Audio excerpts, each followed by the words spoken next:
Today's episode is proudly sponsored by Hellbender Vinyl.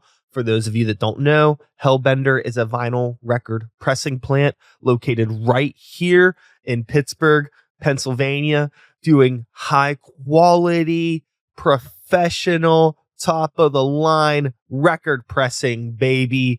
We finally got one here. There aren't very many in the world, let alone the country, and to have one right under our nose is an insane resource. So if you are a musician looking to get some stuff pressed to wax, I highly, highly recommend checking out the folks over at Hellbender. Tell them Sykes sent you. I've always wanted to say that. Without further ado, let's get into today's episode. Sit back, relax, and let's start the beats.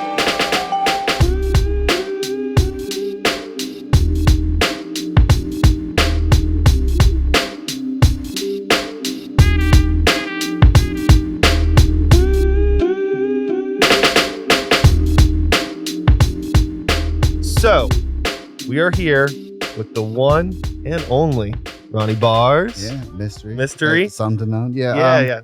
Yeah, it's a little bit of both now. So, I got a professional side. I got to be Ronnie Bars, but, Yeah. So, I've known you. We've known each other for close to 2 decades. Yeah.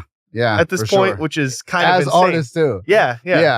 That's cool. Whenever I was coming up in just making music and starting to play shows and especially in the hip hop community doing solo hip hop music, you were definitely one of the first people that I met. We were probably starting around the same time, I'd imagine. For sure. And doing shows. Yeah. Because that was when shows became a thing. Back before that, you couldn't find venues to allow you to do shows. So yeah, for sure. Yeah, there was a really cool community back then, which I'm sure it still exists now. But as I mentioned before we started recording, we haven't gotten any younger. And it's always a young man's game. Yeah. In so many ways. And I don't know what cool places they're hanging out and doing shows at. You're right. But the sad part is when I first started doing shows, I talked to this guy that owned a bar and he said to me, he goes, no venue wants hip hop shows. And that was one of the things I talk about in the book. And it was sad to look back and think about how many venues we've done that are closed. And it's like he said it to me as a flat out disrespectful thing. But then when I look back, I'm like, wow, there might have been something to that, because it's almost like by the time they started doing shows, that's when they're getting any money they can before they close. Yeah. Yeah. Yeah, it does feel like that sometimes. Yeah. And it's always been, it's such a frustrating thing. And this is kind of a complicated topic to get into off the jump, but fuck it. Let's just fucking dive in, right?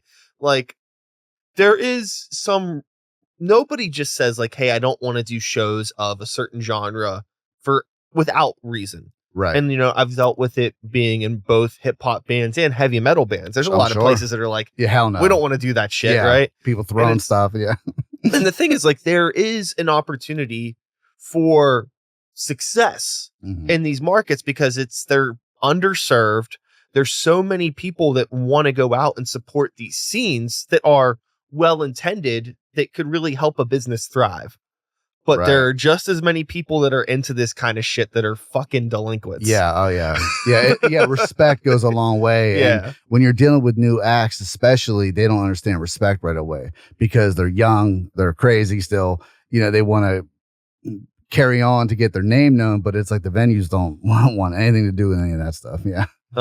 Yeah. It's just, it makes it really, really hard trying to navigate, just navigate aging in, again, a young man's game. Well, I feel like sometimes. And that's part of it too. When you start out as an artist, you don't realize you're also your own manager. You're your own booking agent. You're your own photographer. All this stuff comes with your social media manager, especially now. It all comes with, you're not just an artist anymore, and you don't really get that comfort to just be the artist. You have to kind of take on every hat and then book your own shows. And, if your band can't draw 25 to 35 people, if you could get 2 other bands that could, that all of a sudden you have a great show.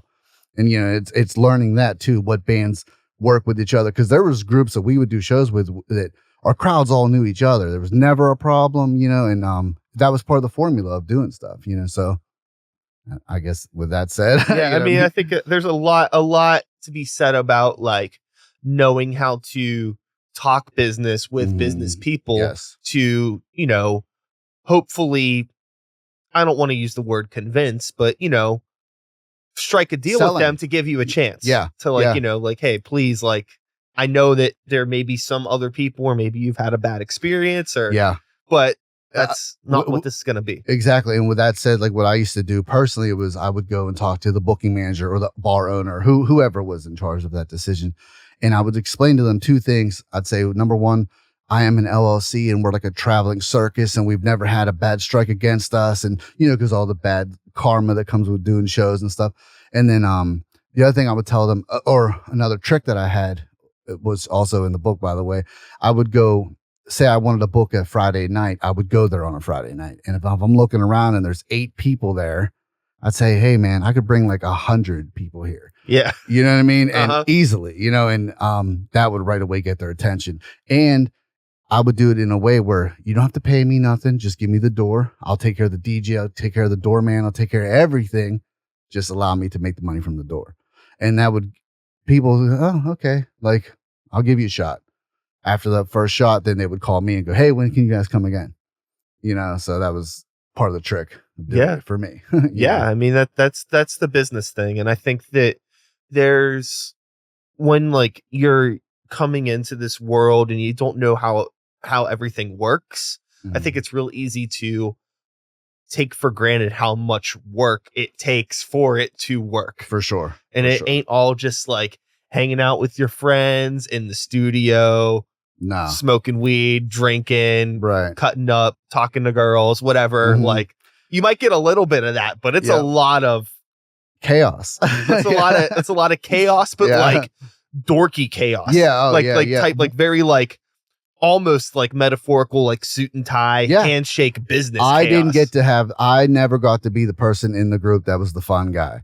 I had to be, I was forced to be the suit and tie with that fitted hat on. You know what I mean? Like I would walk in and talk to the venue owners. But with that said, like say we would do a show in different venues, I would run into so many situations where we'd get there and like 2 of the guys in one of the groups or even my own group, they don't have their ID on them. And I'm like, dude, like, and the doorman won't let them in. And I'm like, you idiots. Like, you know, like what? Yeah. And that's the problem where sometimes they think that you're in charge too much, or they think you can just allow anything. Like, no, dude, I don't own the venue.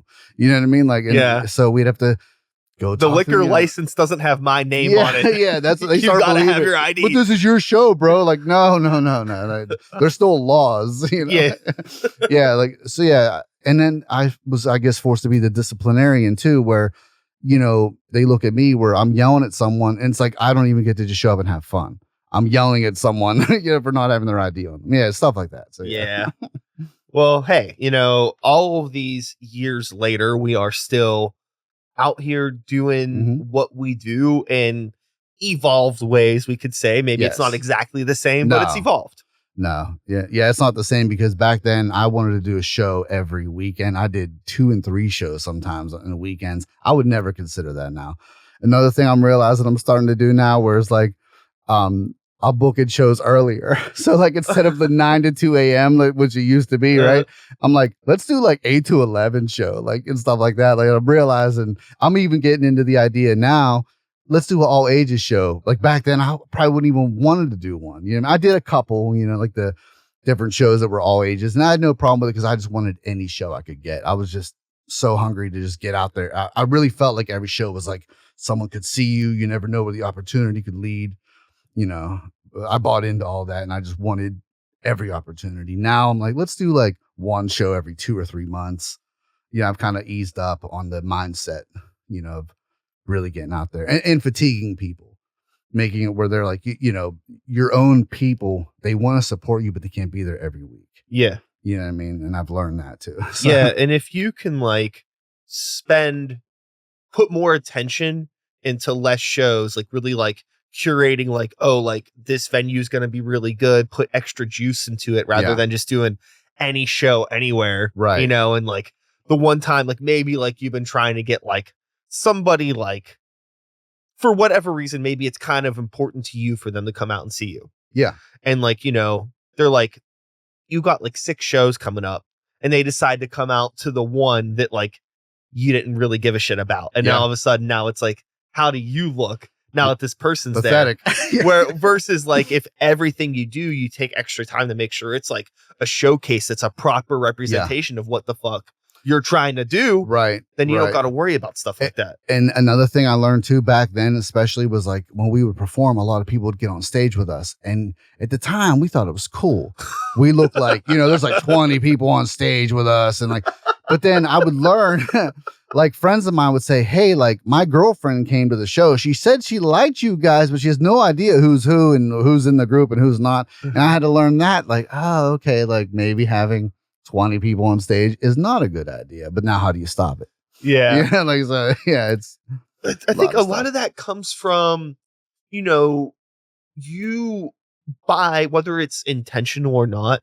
I think sometimes you see stuff that like other artists are doing, especially like huge acts, right? And it's like, well, if I saw, Wu-Tang do this, thinking them, like then it makes sense. That's what you're supposed to do. But it's like, Wu-Tang's probably in a room with a couple thousand people. What I mean? If you're in a room where you got as many people on stage that are in the fucking bar, that's happened for sure. Yeah.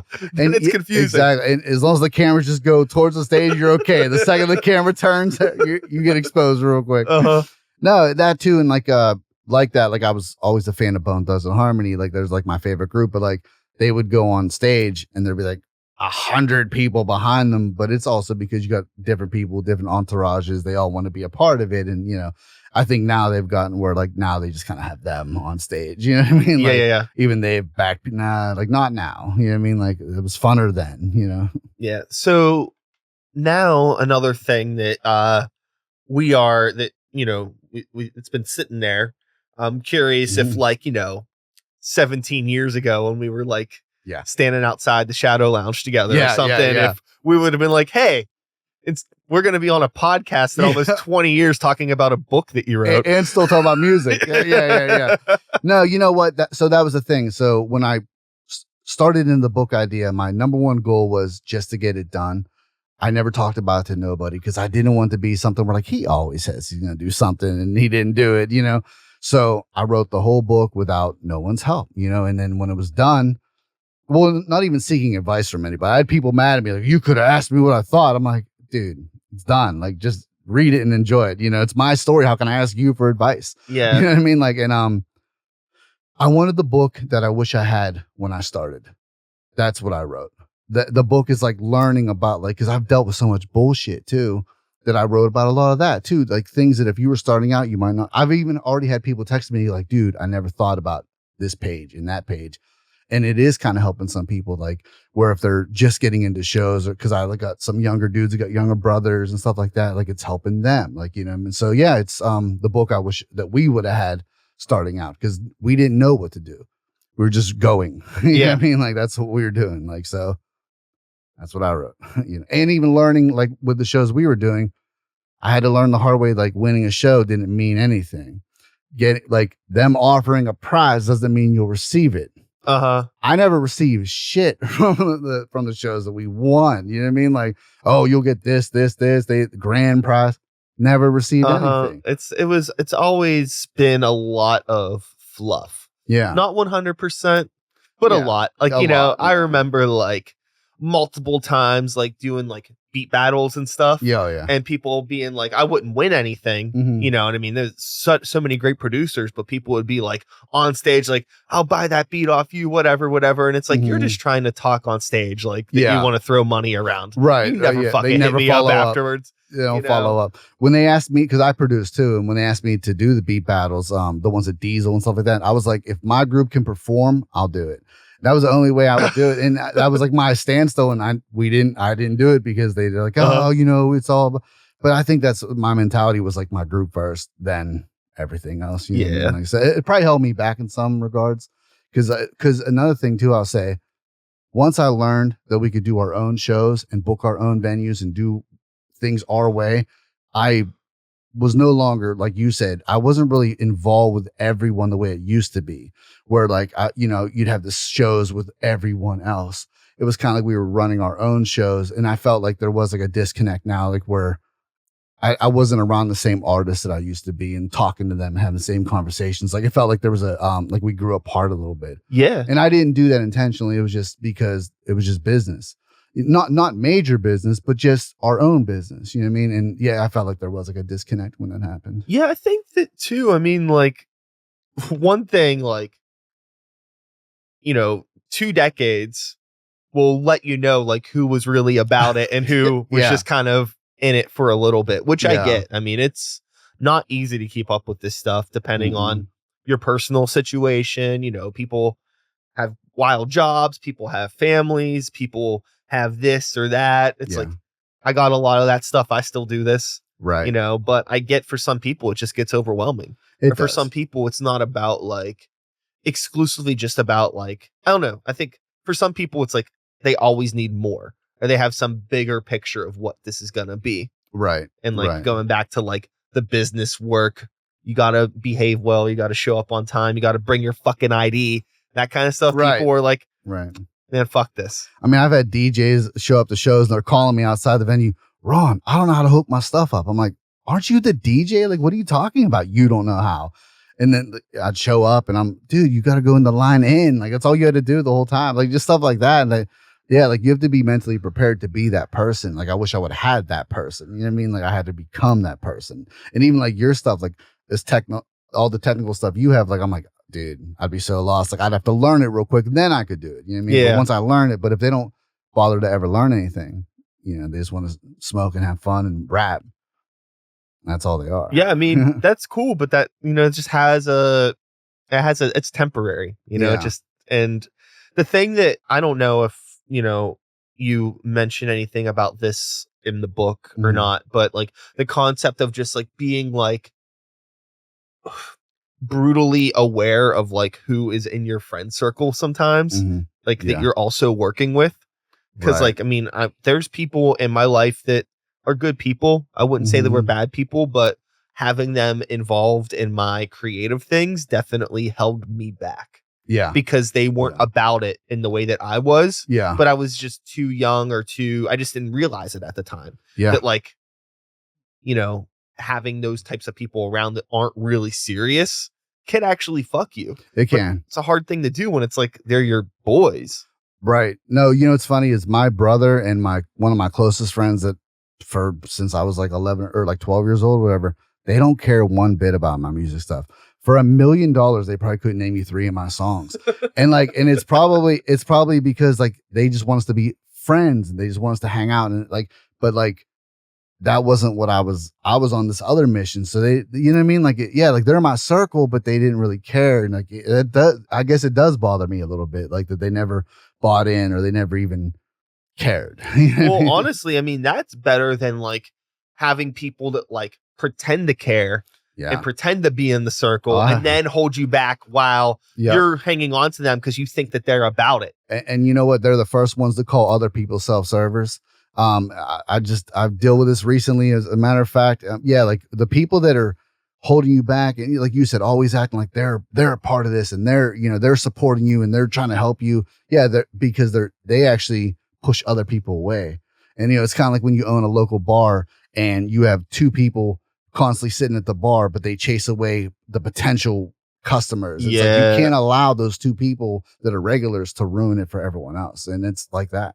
So yeah, it's tricky. There's a lot that goes into it. It's a lot of like, I don't know. It's a lot of social dynamics that, I mean, personally, I wasn't really expecting when I was getting into it because like, I was like a quiet kid that was just into like art and music, like I had friends and shit, but I wasn't like, I've never been like wheel and dealing businessman type person. Right. And then when I realized like that's what I had to do, I was like, fuck. Yeah. I don't know if I like this. Right. And like this is all before the social media shit happened. Yeah. Before YouTube was even a thing. Yeah. And now it's like you don't really have a choice. No. It's so different. Yeah. Yeah.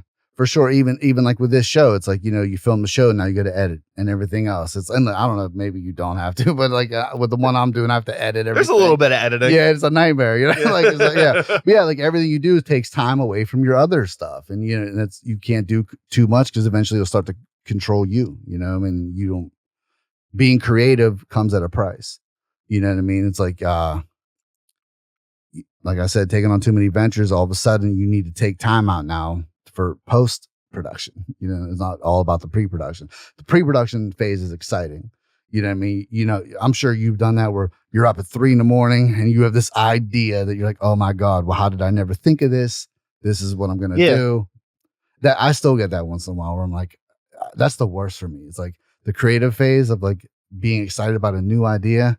That'll keep me up for 2-3 days at a time. But for me, like that's the magic. Like that's why I do this shit, is like, because it's like I've always had like these like bursts of like ideas that are creative things that I just like, I need to do this. Yeah. And then like showing it to people and playing shows was like a side effect of like, well, I'm doing this stuff. Now I want to meet other people that are doing this stuff. So you got to get in the community. You do. But then like when it passes the threshold of just like being social and then needing to like promote and all that stuff, that's like shit that I have zero interest in. Like, I just don't give a shit. I've spent my entire life being creative.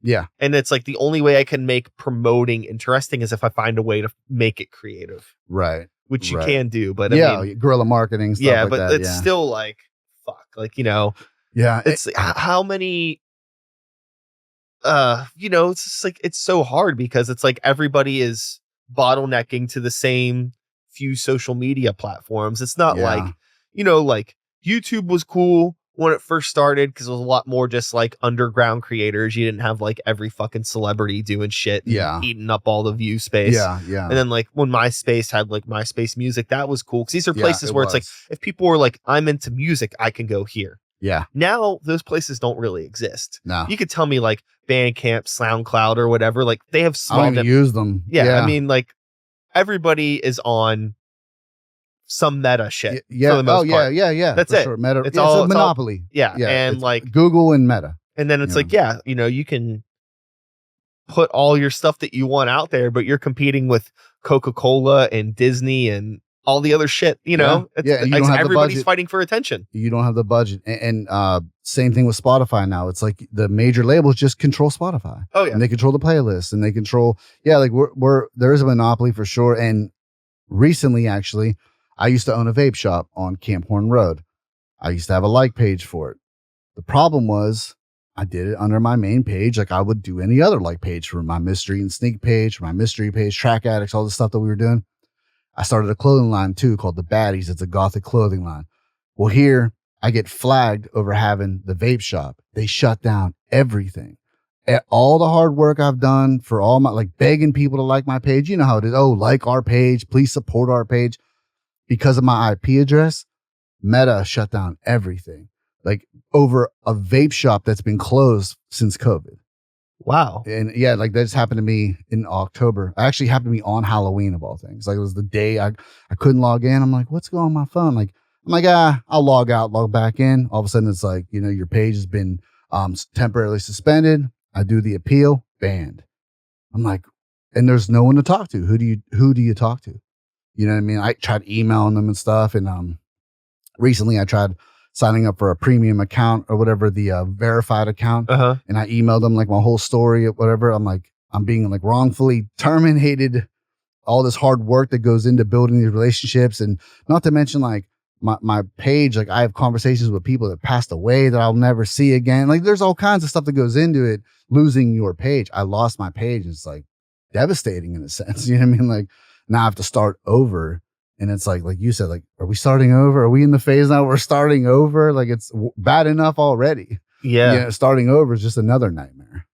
Yeah. I don't know. I mean, you can always find a positive spin on a new beginning. Yeah, true. You know what I mean? Like you are finding people that are, well, the first thing I can think of is that at least you'll be interacting with people that are actively interested now. Yeah. not people that were actively interested 10 10, years 15 years ago. No, you're you right know what I about that. mean? Because Yeah. a lot of people will kind of like drift. Yeah. You know what I mean? Like you might have a page that has like 10,000 followers, but how many of those people are actually engaged. still engaging? Yeah, that's true. And like you said too, with the us aging thing, it's like a little bit of an identity crisis too for me, because I don't know about you, but like I don't know who I am outside of this stuff. So you take away the music stuff and the studio stuff and the stuff that we just do. Who am I? Yeah. I'm just Ron. Like, but who is that? Yeah. I don't know that guy that well. Like, you know what I mean? It's like, that's a weird thing for me to think about that way. No, that's super relatable. I kind of went through a really, turbulent personal thing over the past like year of just like my entire life was wrapped up in my work. You know what I mean? Like I was dating a girl that we worked together. We were both DJing. We're both doing all this stuff where it's like, like if something as simple as like, you have a relationship with somebody, you get together at the end of the day, one of them complains about work, you're like, oh shit, that sucks. And then you complain about work, you're like, oh shit, that sucks. You got the same fucking job. Yeah. What do? There's no like, yeah, it's hard to have that like, that sort of just like disconnected empathy where you just agree with everything your partner's saying just because it's like, I want to support you, babe. Right. It's like, well, maybe you might be right about a situation, or maybe you might be wrong about a situation, but this is always going to be tense in an argument. You can't escape it. Yeah. And then like outside of that, I'm like trying to do my own shit. And it's just like, everything is always work, always creative, always art, always music. And it's just like, there's no escape. Right. I'm in it 24/7. It's like, what am I outside of this? So, it's like, that relationship ended. And now it's like, I've been on kind of like an active mission personally to like align myself. That sounds kind of crazy to say, not align myself, but just like put more time into like not doing creative shit all the time and finding a friend group of people that don't give a fuck about what I do or like really know what I do, because that's the other issue too, is I found myself in this cycle of being around so many people that are in the music scene. I kind of felt like they were only around me when they needed me for something. Yeah. You know what I mean? Or like you'd get together and hang out. I'm just trying to have a beer and chill.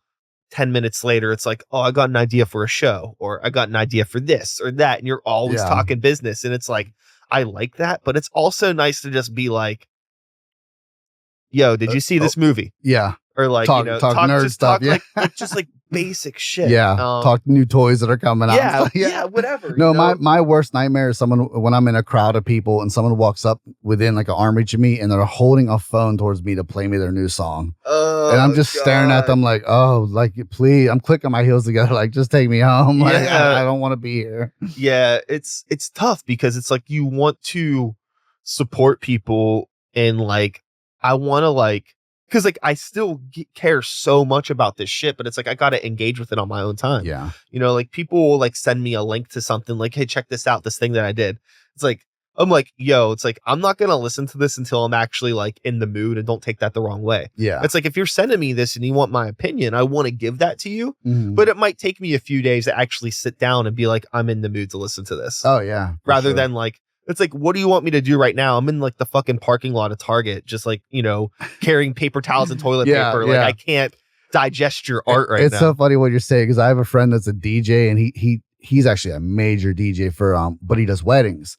But no offense to him, but he'll send me his mixes for he records the whole evening. Like and he sends them to me. He's like, dude, check out what I did tonight. And I'm like, dude, like how do you, it's like, it's probably like what, like 90 minutes of music at least, right? Yeah, like, so of all wedding music, like pop, so it's like the most popish songs you could ever want to hear. And I'm not that I'm an anti-pop, but like, it's just, what am I supposed to, that was so good how you played this song into that song. Like, oh wow. Like, but there is a science to it. I understand that. Yeah. There's like DJs, I always say DJs love music more than anybody, because they'll play it all the time, because they have to know constantly what's going on, the current hit, everything. And they learn how to, like you said, or like I said, the science of like when to play what. And like, I know him personally, if he's doing a wedding and no one's dancing, he takes it like personal. If he doesn't get that dance floor rocking, he's like, driving home swearing. Like he's like mad as can be because he takes it personal. DJs, they do care. You know what I mean? Like, so I learned that from him.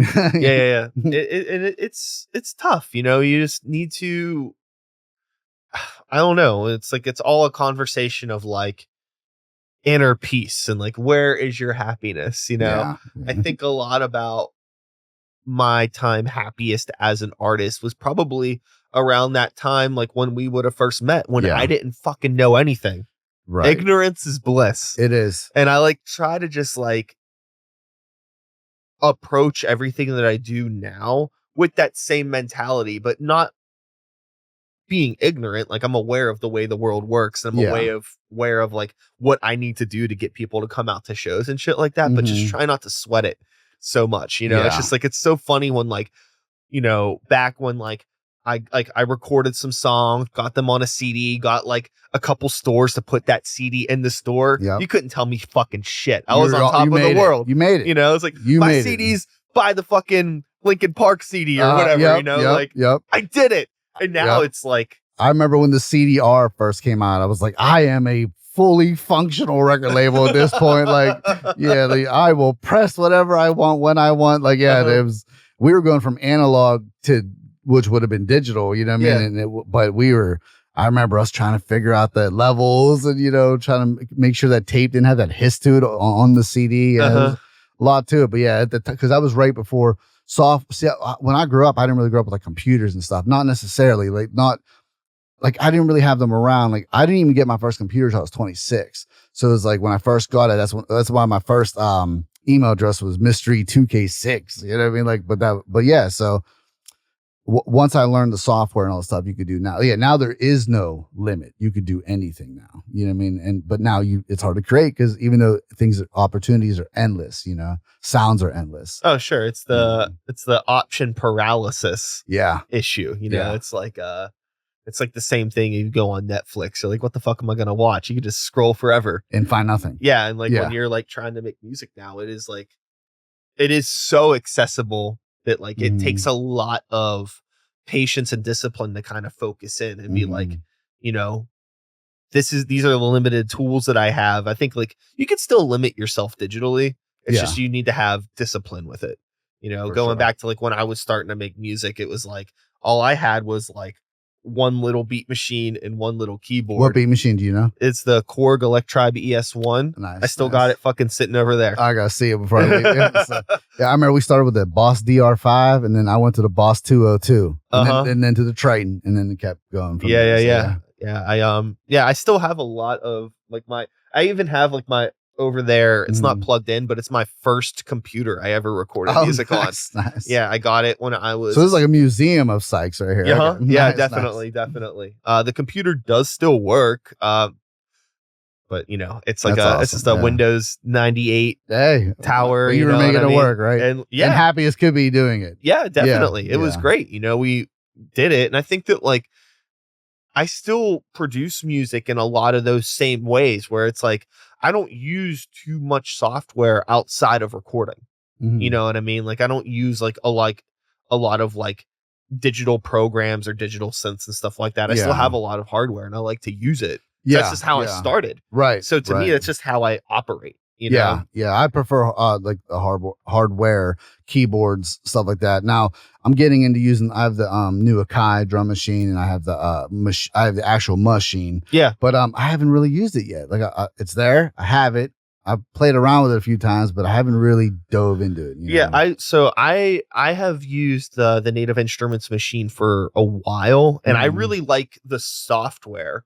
I have the hardware piece and I do use it, but for the most part, I really like the software because I travel a lot for work and it's a really, really nice like sketch pad of being able to just like open up my laptop, open up the software. It has like good sounds. It's like I can get ideas for songs. And then, I bring them back here and then it's like, okay, let's get cooking. But again, I just use it mostly as a sketchbook. I get that for sure. Yeah. Cause when FL Studio first came out, Fruity Loops, whatever, I thought it was ridiculous. But then when I learned with some people, there are people I know, they can make magic with FL Studio. Like, of course. And this is like without even sampling, they're still playing But yeah, I mean, everything's a sample, but but they're actually playing the keys and stuff they do.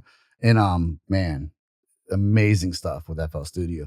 Reason I never I got into it a little bit, but never really it was too weird for me.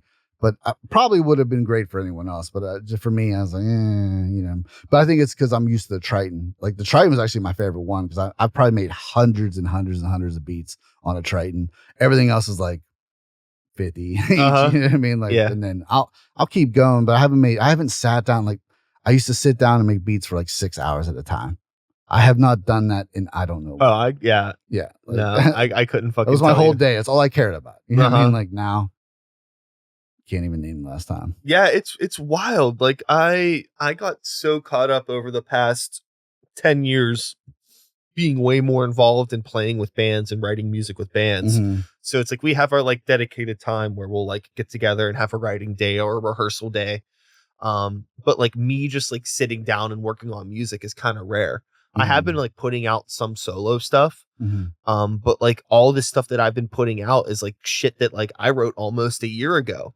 Yeah. And I don't even know when those ideas started. It's so few and far between where it's little ideas here and there, it comes together, but it's never I'm gonna fucking get home and just make something. It's nah, I got other shit to do. Yeah. I have to schedule social media posts for shows and shit. And then you get on yourself where you're okay, I'm gonna be consistent, because consistency is actually the biggest word any artist should know. If you're not out there and you haven't made it yet, just be consistent. If you're not consistent, you don't even have an argument for who you are. If you and that's how I feel. But I'm not consistent myself. There'll be times where I'm okay, we need to put a song out a week, at least one song a week. We ain't doing that. You know what I mean? But I'm just trying to hype myself up. Yeah, that's a lot of work. It is. And in our current attention economy, that's asking for a lot.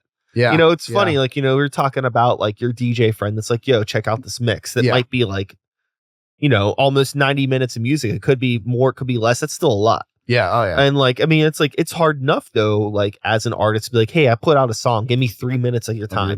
Yeah. Even asking somebody for that is fucking crazy. You're right. And that's why shorts are so popular now. That's all people have now. Yeah. People just start releasing songs as shorts. 10-second songs. Yeah. I feel it's almost I'm thinking about the ringtone era. Oh yeah. And I feel we're just going back to that sort of mentality of just a real catchy little melody. Something that's, something that could be 5-10 seconds on other video clips, not even for your own stuff. Yeah. You're just trying to target what other people might like. Yeah, that's funny. And I get it, but it's just that's not who I am as a creator. I think there are people there. I know there are people that are their brains work like that. And that's what they want to do naturally, and they're finding success in it. And I'll never throw shade that way. Yeah, I would never. Yeah, no, I wouldn't throw shade in. I also wouldn't. I would never make a song going, hey, maybe this would become a popular TikTok song. I would never even attempt it. Number one, because I'd fail miserably, because I wouldn't even know what they're up to. You know what I mean? But I wouldn't. It's just not in my algorithm of my own brain. I wouldn't. I'm not wired that way. You know what I mean? Yeah. So I'm just making music to do it. I don't care how it's perceived. Because I feel especially with Myztery and Sneak, with me and him, it's we go years without talking too. We fight with each other. We stop talking to each other for years. He just came to my show though, a week ago, we performed. So it's we perform without even practicing, not even talking to each other. I told my other friend to tell him the set list. I was in case he shows up, these are the songs we would do. Shows up, we do them. You know what I mean? But now is we're trying to reach this new space where it's let's just get along and maybe we could do some other stuff. You know what I mean? But I look at it like an outcast kind of thing where it's don't matter how old we are. You know what I mean? I don't care about age. I don't care. I feel it's our music. We're not sounding like no one else. It's just me and him, and that's how we do it. So yeah, the age thing I think was a lot easier when I was younger to be afraid of, because for one, you're younger, right? So you don't know what getting old is going to be like, right? But two, there just wasn't the examples of seeing people who have aged yet, because we were all kind of younger. You know what I mean? But now 2 decades have passed, and so many of the people that I found inspirational when I was a teenager are still fucking rocking. Yeah, for sure. And it's like, for sure. if they're doing it and the people that like this music that aren't artists are still fucking with it and still supporting it, there's still a platform for it. Absolutely. You know, and there's still a space for people that are older Yeah. to exist in this community. And you know what I think part of the problem is with what you're saying too? It's like the people that we grew up with, like the Wu-Tang clans, for example, like they're just now announcing another album, but they're also announcing it with their last tour.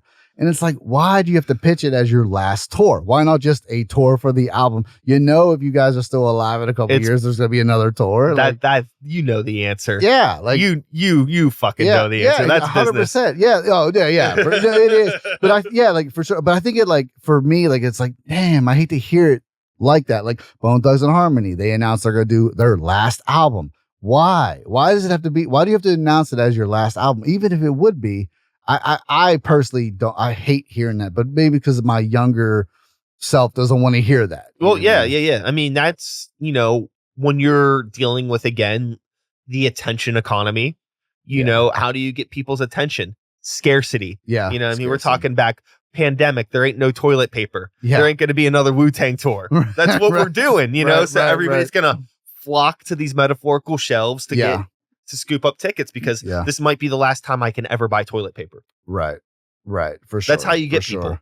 No, absolutely. It's just sad to me. But yeah, like, but I look at music kind of like art now. Like I look at it like, you know, DJ Muggs is still putting out music. And I don't know if you pay attention to him, but he's a producer from Cypress Hill. And he's putting out like 10, 20 albums a year sometimes as a producer, but he hooks up with like different MCs and stuff. And they're killing it. You know what I mean? Like, so music has no limitation. You just got to do dope shit. And I think, I think that if you too, like, I think that if you're just putting stuff out there and you have a good energy about it, like, you will find people that like your shit, people that fuck with you. And I think that,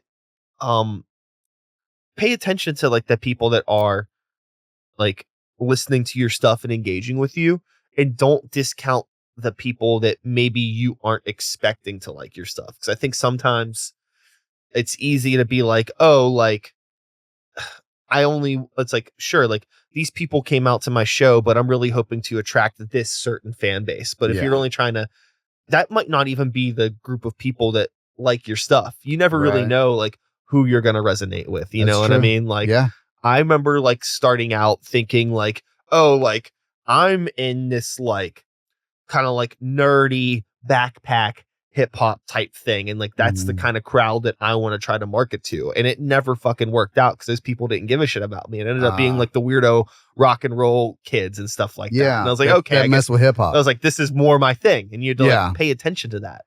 And I think too, like with what you're saying too, back then it seemed like genres were more separated. And now it's almost like music is all one big genre. Like there is no, like, me personally, like, I don't even know where I'd go just to see a rock show or just to go see a hip hop show. Like if I go out, it's going to be these groups now and artists, they're a mesh, you know what I mean? Because they're all inspired by different stuff. So yeah, I feel like back then things were a little more separated by category. Remember, you'd have the rock room and the hip hop room and the, you know, Matrix and stuff like that. Like there is not stuff like that no more. You know? I mean, everything's just one cohesive thing, you know, but inspired by different stuff that we all grew up on. So I don't know. I guess that's part of the magic too. You know what I mean? I don't know. Yeah, I think that's if anything positive has been pulled out of this sort of like social media generation, I think it is the fact that it is so much easier for the lines to be blurred between different cultures and different communities because it's all in this one big melting pot of like the internet and access to information, access to different ideas, and it all kind of gets blended together. Whereas like in a time before that, you know, it was so easy for music to be digested in like the different sections of things at the record store or, you know, going back to the beginning of our conversation, like venues being like, oh, either we're not going to do hip hop shows or we're going to do only hip hop shows. You know, because that would be like a dramatic reaction to venues that don't want to do hip hop shows. You would get these clubs that pop up that only want to do Oh yeah. hip hop stuff that would never have a rock show. Freestyle nights. And Yeah, stuff. yeah. But now, like, a lot of that stuff, as you said, has become blurred. You know, there you see a lot of different mixed bills, or even just clubs that might be like, maybe tonight they might have heavy metal bands, but the next day they might have the complete fucking opposite thing in the same room. Yeah. You know, you don't really have any venue that is like just putting on for one particular scene or one particular pocket of culture, which is, it could be a good thing, but it could also be a bad thing, because we don't have like a shadow lounge anymore, or a place for any particular community to actually grow. Right. Which makes it hard, you know, because that's the thing, is like, you know, when we first started, it's like, hey, I want to learn about local hip hop. Where do you go? Shadow Lounge, go any fucking night, doesn't matter. Yeah, for sure. Now, what do you say about any type of music? I want to learn about punk rock. Where do I go? Not doing rock shows. You know, and there's like, I don't know. I guess maybe, you know, like there's places that you could say, but it's just not consistent. Yeah, and like you said too about the mixed bills, it stuck out to me. Anytime I was ever on a show where it was like us and like two other rock bands or metal bands or whatever they were, when I was selling tickets or even just say promoting the show, we'll say, a lot of people would say, well, who are these? And I was like, oh, that's a band and that's a band. And then people are like, really? You're on a show with bands? I'm like, it'll be fine. And it always was fine. Their crowd was never disrespectful. Our crowd was like, it always meshed just fine. And I learned that, there was never really an issue. People go into it thinking there could be one, but there's usually not. You know, like you might get someone there that they don't listen to a certain type of music. Okay. You know what I mean? But you might be able to, how many times I've been up there where some guy will come up to me, hey man, I don't really listen to rap, but that was pretty cool what you did. Yeah. I'm like, thanks, man. Shake his hand, but it happens. You know what I mean? I don't expect everyone, they don't have to like it, but as long as they're cool. Yeah, I think that, you know, like a lot of times what I've found over the years, playing shows and observing people that go to shows, people that are just there to see music, not people that are also artists or other bands on the bill, people that are just like, I'm at this show. Yeah. For the most part, whether they realize it or not, they're like going because they want to be entertained. They're looking for an experience. And sometimes if you can give them an experience that they're not expecting, but they find entertaining, that can mean a lot to them. Yeah. You know, energy. Especially sometimes in like if you're playing like more of like a smaller town thing, like, you know, like go out to like the middle of Butler and play a set where like there's normally just like, you know, like some like country rock or acoustic stuff. It's like, people might be really excited to just see something different because it's so outside of the norm. True. Yeah. We come out guns blazing too. Like when our, every time we did a set, my theory was like, I always try to give us like a high energy. You know what I mean? I'm not ever trying to slow it down to prove how lyrical I am or whatever. Like I'm always like, let's just boom, boom, boom. Like the Ramones almost. Like just give it to them. Like don't even stop to talk to them. Just go. You know what I mean? And it's at the end. Thanks everybody. Like that's all. Like, you know, that's all we did. Like that's what we did the other day. Like or like last week. It was the same thing. We just go. You know what I mean? And high energy music. You know, high energy, like we kind of fast flow a little bit, you know, but so we're just coming out there, and then boom. All right, everybody, thanks. That's, you know, and it seemed like that works the best for us. Like we're not, maybe we fail with that, building that intimate connection with like one person in the crowd, but overall though, people are like, whoa, what the hell was that? Like, you know, and then they talk to us afterwards. So it works out. You know? Yeah, I think that's the best mode of just like another thing. Sometimes I think that like, you might absorb as like an underground artist or like whatever, however you want to phrase it, not like somebody that is playing in front of thousands of people every night, right? Is like you absorb, like you'll see those artists that can get away with like talking about their fucking life for 2 minutes in between songs and shit like that. And it's like, it's because you're fucking Kendrick, you're J. Cole, you're somebody that people actually give a fuck about your story. You kind of got to drop your own ego a bit and be like, look, I'm just a fucking dude in Pittsburgh right now. And like, I'm not saying that my life doesn't have value, but also I only got 20 minutes. I shouldn't be using 3 of them to talk about shit. Let's just fucking play. Let's go. Yeah, for sure. No, and you know what? And I've seen it both ways too. Like, I don't know if you've ever been to like a Tech Nine show. Like he will single-handedly by himself destroy the whole crowd. Like I'm talking about one man controlling the whole room. best live show I've ever seen. Like I've seen other groups come out and like they can't hold a candle to what he can do by himself. You know what I mean? Like he knows, he just has that electricity to him. You know, he knows what to do. Other people, they're years in the game and they still have no stage presence whatsoever. And it's like, you look at it like, damn, but you guys have it made because you got that catalog that people still like, but the live show is just not there, you know? But I don't know. I guess it affects some people and some people never will. And then now people are becoming like where they call them catalog bands. Like that's all they do is perform their catalog. They don't, like, you know, you might have like Guns N' Roses, for example. Like they're probably not ever going to make another album. Limp Bizkit has announced they probably would never make another album, but they still have that catalog. Probably a good live show. I've never seen Limp Bizkit live. I wish I would have, but that's all they do. They perform the catalog and they're completely satisfied with that. Yeah. I personally wouldn't like that, but yeah, it is. I think that's like it's an interesting thing when you become a part of the machine. Yeah. And now it's no longer about being an artist, but being almost like a vessel for nostalgia. Yeah. And that's all you do. Yeah. You know what I mean? Like, and it's not like, I don't know. It's so interesting if you talk about like movies where it's like they can't like get away with like putting Halloween in theaters every other year, but they can make a new one. Yeah. Of the same thing. You can remake something. Yeah. But what do you do as a band? You know, some bands can like re-record an album if they want to, but for the most part, it's like, no, we're just gonna play the songs over and over again. They're content with the crowd knows the song. And you know, it's sad too. And I've talked to people about, like, say, friends of mine that will like certain groups or certain bands. They're like, I hate when they do new songs. You know what I mean? I'm like, see, to me, I'm always like, nah, man, it's cool when they do new stuff. I'm like, nah, I hate it.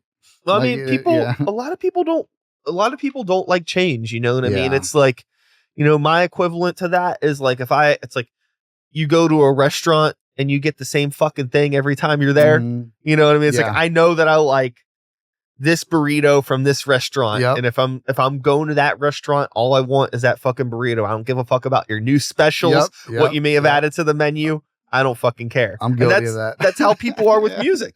You know what I mean? It's like, you know, it's like I fell in love with Limp Bizkit when I was in 8th grade, and all I fucking want to hear is Break Stuff and Nookie, and I don't give a shit about anything else. Yeah, you don't want that new stuff from them, which is kind of sad, but it just happens to bands, you know? Like you said, they get stuck in the nostalgia of the fans only want that era from them. And a lot of fans don't want to attend shows with like 12-year-olds. You know what I mean? They're like, I don't want you to put out some new song that draws in all these new people. Like, I want the group that I used to like. And when you're standing next to two 12-year-old girls that are singing the new song, you're like, I don't belong here. You know what I mean? Yeah, like, it's crazy. It's really, really hard. There's some bands out there that still manage to find a way to release new music that is received well. And then still be able to play like old stuff too. Yeah. And I think like can do both, but there's still, for the most part, you'll see a lot of bands that are becoming like those catalog or like legacy type bands. And like, I don't know. I mean, like I feel like that would suck as a creator. Yeah. But also too, like, I don't know what those paychecks look like. It might be fine. They're probably amazing. It's probably fine. It's probably great. They probably have plenty of time to be creative in their own bubble on their own time. And like at this point, it's like, what does it even matter? You know, it's like I could tour for a few months a year, make all the fucking money in the world that I need, and I could do whatever the fuck I want the rest of it. Take that money and put it into any creative endeavor you want to, you know? So that's what it is. That's a thing, you know? And like, but from the outside looking in, sometimes it could look a little weird as an artist to be like, damn, like you're still just playing those songs over and over and over again. Yeah. But like that movie, That Thing You Do. Did you ever see that movie? That Thing You Do with Tom Hanks. It's about he signs a group. And they have a hit song, and by the end of it, the lead singer hates the song. Of course, he doesn't want to sing it no more. You know, so stuff like that. He doesn't want to create new music because he's just so fed up with the whole situation. It's actually a really good movie. You should check it out. Yeah, but it's about finding a band with that one song and then taking it to a national phenomenon and they become like the new Beatles in the movie, you know, and then just all comes crashing down. One guy gets married before they even record their second album.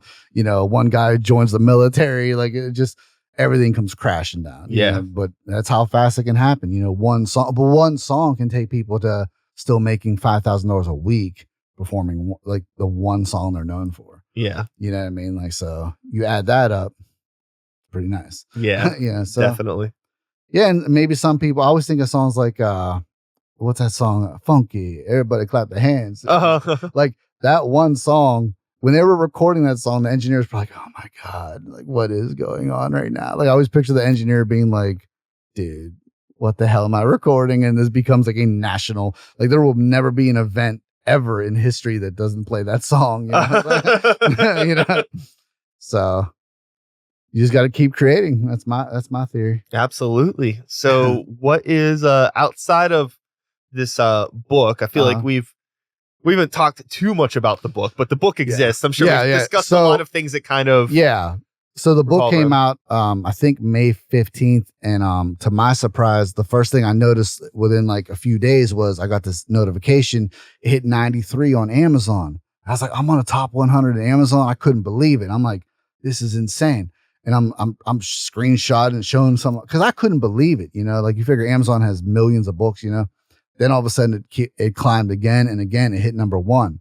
So like I was like, I'm a made man now. Like, you know, now I don't think I'm some author now, but like now I'm already like, maybe I could write a book about this or that. I think the next book I do would not be just about music. I think I'll go somewhere totally different with it and see how that's perceived. So I don't think I'm some fancy author now, but I'm definitely going to work on something else. Hell yeah. You know, like now it's giving me the wings to fly in that category. Yeah. You have any music stuff on the horizon? Well, like I said, so I have a couple EPs coming out. I have an EP I did with Gaudimus that used to be on Strange Music. I have an EP with Darian Saffron, who used to be on Strange Music, and I also have an EP with Ren Thomas, who's a beast MC from out in New Jersey. Like I said, I'm real collaborative. So even when I do solo stuff, I don't like to do it completely on my own. I'm always like, I have the Myztery Love Company. I have 3 of them that are out. I'd like to get you on the 4th one. It's just a collaborative. I'm just a collaborative person. I've never tried to make it all about me. The book was like the first thing I've ever done that's just about me. Like I had to put my name on it and kind of stand behind it, you know? But that was like, for everything else, I'm more like, I like to be a part of something, not the sole presentation about me. You know what I mean? Like even doing this by myself feels awkward. You know what I mean? So, you know, I almost brought an entourage with me just because I'm not used to being by myself, but you see I showed up on time by myself. Yeah. So outside that, music, like I said, the whole Myztery and Sneak thing, I might be talking to him about maybe us doing something new. I don't know if with today's world, like we've been talking about, I don't know if we would do like a single and maybe put another one out or like go for an EP. I still like albums. You know, I'm conceptual. So like, I like the songs that have a purpose and a meaning behind everything, you know, but that's just how I am. So we'll see, you know what I mean? But definitely, I think we definitely will do something. Hell yeah. You know what I mean? So yeah, just staying with it, man. Just staying. Like I said, I don't know who I am without this life. So I'm just sticking to it. 100% agree. Well, Ronnie, thank you so much for coming on today. It's been a blast catching up with you. Thank you. I'm really glad that you're still out here doing all this crazy shit. Oh yeah. Last thing I'll say is I got, outside of Track Addict Records, I now got Mysteryland Records too, which is like my own solo endeavor with like the label. Cause like the Track Addict thing, we had so many moving parts with other people involved. Now this is like my new Mysteryland Records. I got some artists already signed. So we're doing things, you know? Hell yeah. So yeah. Keep it busy. I fucking love it. Yeah. That's it, man. So hell yeah. I don't know who I am without it. Yeah. Well, I don't know who I am without again, one more time. Thank you so much for coming on to chat. Yeah. It's always been Thanks a blast. Of course. I mean, follow him online. He's an easy person to find. Yeah. Myztery412.com with a Z, of course. You know, I had to be cool. Hell yeah. Well, with all of that being said, that is all, folks. I'll be back again next week with another episode. Same time, same place, same channel. You know the drill. My name is Brian Sykes-Howell. Start the Beat is the podcast. 2025 is the year. And until next time, take care of yourselves. Take care of the people around you. Peace out. We did it. That was a podcast. Oh. Sorry. Thank you. You got it.